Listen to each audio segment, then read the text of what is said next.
এই সংবিধানটা হলো দানব তৈরি করার এবং যিনি একবার প্রধানমন্ত্রী হবেন চিরস্থায়ী বন্দোবস্ত করার একটা হাতিয়ারের সংবিধান। মেনে চলবো মানে ভালো যেইগুলি সেইগুলি মেনে চলবো, সংবিধানে খারাপ থাকলে এইগুলি মেনে চলবো, এইটা সংবিধানেও নাই। এই ধরনের কথা, ভুয়া কথা বলে এই দেশের সাধারণ মানুষকে বোকা মনে করার কোনো কারণ নাই। তারা সোশ্যাল মিডিয়াতে গুজব ছড়ানোর চেষ্টা করছেন, শুধু সোশ্যাল মিডিয়া না, তারা এই বিপ্লবী সরকারকে হটিয়ে দেওয়ার জন্য জুডিশিয়াল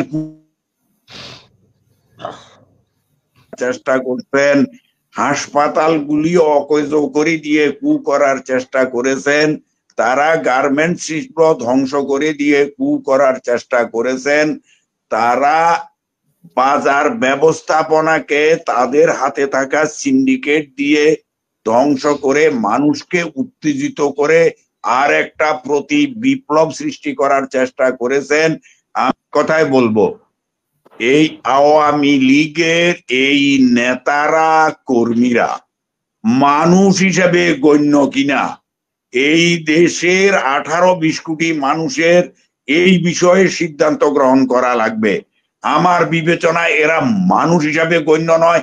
এরা এত লোককে হত্যা করেও তারপরেও তারা আবার কিভাবে ষড়যন্ত্র করে, এই সাহস তারা কিভাবে পায়, এবং এই সরকার জরুরি ভিত্তিতে তাদের বিরুদ্ধে যেন কঠোর ব্যবস্থা নেয়, এই দাবি জানাবো।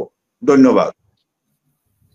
জি, আর সংবিধান নিয়ে যে কথা হচ্ছে সেটা নিয়েও আপনার কাছে একটু শুনতে চাই যে সংবিধান সংস্কার এবং সংবিধান বাতিল, সংবিধান সংস্কার করলেও বা এই সংবিধানের উপর হাত রেখে ওনারা শপথ করেছেন, এখন এই সংবিধান কাটাছেঁড়া করতে চাচ্ছেন, সেটাতে আপনার কি মতামত? সংবিধানের উপরে হাত রেখে শপথ করেছেন, আপনি এই কথা বলছেন তো? আরে ভাই, এই সংবিধানটা হলো দানব তৈরি করার এবং যিনি একবার প্রধানমন্ত্রী হবেন চিরস্থায়ী বন্দোবস্ত করার একটা হাতিয়ারের সংবিধান। সংবিধান একেবারে খোল নলচে পাল্টে এইটাকে এমন সংশোধন করা দরকার যাতে সাধারণ মানুষের অধিকার নিশ্চিত হয়, জনপ্রতিনিধিরা অহরহ যেন এই মানুষের কাছে অর্থাৎ এই দেশের নাগরিকদের কাছে জবাবদিহি করতে বাধ্য হয়। আমরা এমন একটি সংবিধান চাই। জরুরি ভিত্তিতে এই সংবিধান সংশোধন করা অতীব প্রয়োজন এবং এই দেশের মানুষ সংবিধান সংশোধন চায়, পরিষ্কার কথা, এবং ব্যাপক সংশোধন চায়। মানুষের চাওয়াকে মূল্য দিতে হবে। আমি কিসের উপর হাত নিয়ে হাত রেখে শপথ করলাম না করলাম, সংবিধানে তো যখন যেদিন ওনারা শপথ নিয়েছেন সেদিন তো বললেন যে আমরা এই সংবিধানকে মেনে চলবো, বা মানে শপথের সময় যেগুলো বলা হয় মেনে চলবো, এই কথার ব্যাখ্যা আছে। মেনে চলবো মানে ভালো যেইগুলি সেইগুলি মেনে চলবো, সংবিধানে খারাপ থাকলে এইগুলি মেনে চলবো, এইটা সংবিধানেও নাই। এই ধরনের কথা, ভুয়া কথা বলে এই দেশের সাধারণ মানুষকে বোকা মনে করার কোনো কারণ নাই। সংবিধান মেনে চলবো মানে সংবিধানে সাধারণ মানুষের অধিকার সংক্রান্ত কল্যাণকর যদি কিছু থাকে সেইগুলি মেনে চলার,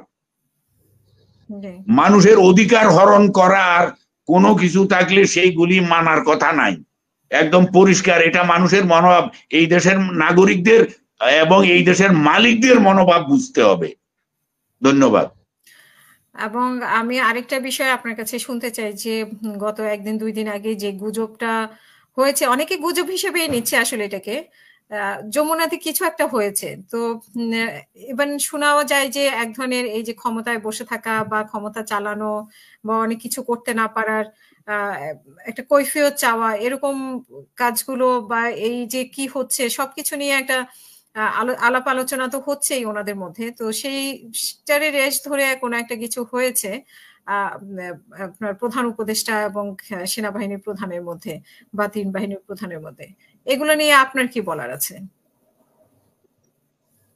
সেনা প্রধান এবং মাননীয় প্রধান উপদেষ্টার মধ্যে অহরহ আলাপ আলোচনা হতেই পারে, এবং এটা হয়, সাক্ষাতে হয়, সাক্ষাতের বাইরেও আলাপ আলোচনা হয়, এবং এটি বৈধ।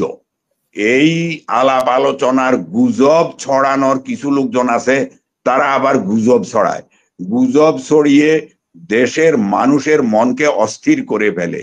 অস্থির করার মতন কিছু হয়নি বলে আমি বিশ্বাস করি। আমি যদ্দূর খবর পেয়েছি, যে খবরটা গুজবটা ছড়ানো হয়েছে, এইটা সম্পূর্ণ ভুয়া, মিথ্যা এবং বানোয়াট। অসংখ্য